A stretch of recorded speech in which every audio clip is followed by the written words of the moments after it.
Sepohon kayu daunnya rimbun, lebat bunganya serta buahnya.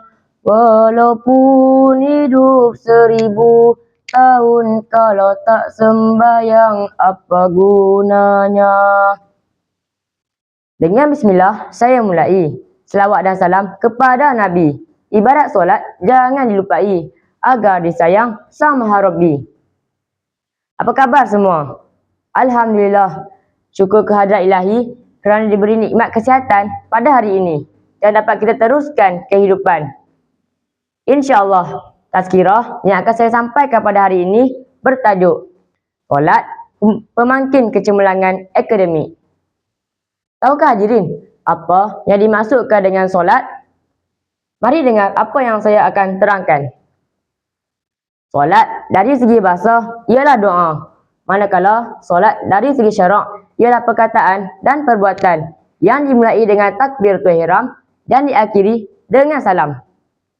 Hukum menunaikan solat fardu adalah wajib. Solat memiliki peranan dan keistimewaan yang tersendiri kerana perintah pelaksanaan mendirikan solat diterima secara langsung oleh Nabi Muhammad di Sidratul Muntaha. Hal ini menjadikan solat merupakan ibadat yang terpenting dalam kehidupan setiap Muslim. Firman Allah Subhanahu wa Ta'ala dalam surah Al-Baqarah ayat 43. A'udzu billahi minasy syaithanir rajim. Bismillahirrahmanirrahim.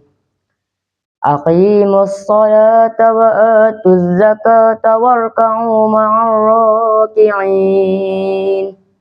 Sadaqallahul azim. Maksudnya, dirikanlah kamu akan sembahyang dan keluarkanlah zakat, serta rukuklah kamu semua bersama-sama orang yang rukuk.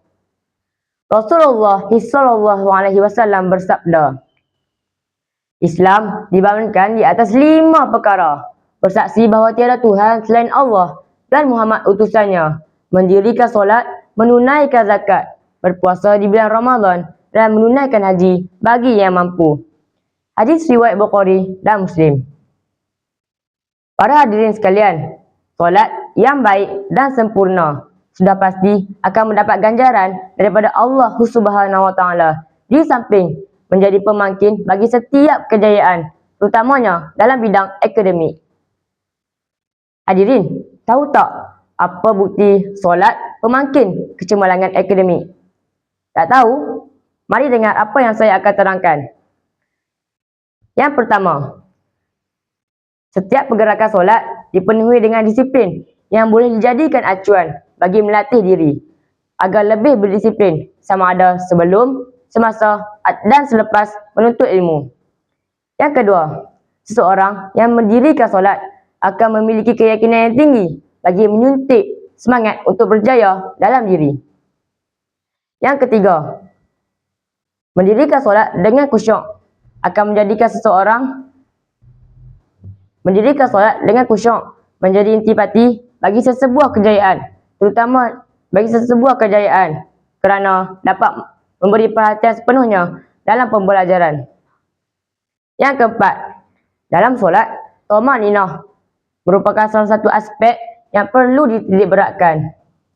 Hal ini bertujuan memberi kehangatan seketika pada tubuh badan sebelum melakukan pergerakan yang seterusnya. Begitu juga dengan situasi pembelajaran.